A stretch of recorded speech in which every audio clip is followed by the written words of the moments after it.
الصلاۃ والسلام علیکہ یا سیدی یا حبیب اللہ، الصلاۃ والسلام علیکہ یا سیدی یا نبی اللہ، الصلاۃ والسلام علیکہ یا سیدی یا رحمت للعالمین۔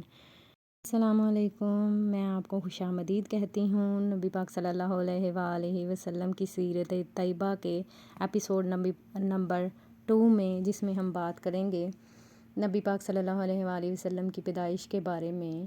جب حمل شریف کو چاند کے حساب سے پورے 9 مہینے ہو گئے تو حضرت محمد صلی اللہ علیہ وآلہ وسلم 12 ربیع الاول کو دوشنبہ کے دن فجر کے وقت پیدا ہوئے۔ ابھی اس وقت ستارے آسمان پر نظر آ رہے تھے۔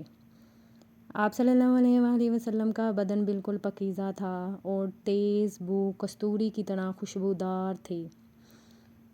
ختنہ کیے ہوئے ناف بریدہ اور چہرہ 14ویں کی رات کے چاند کی طرح نورانی تھا۔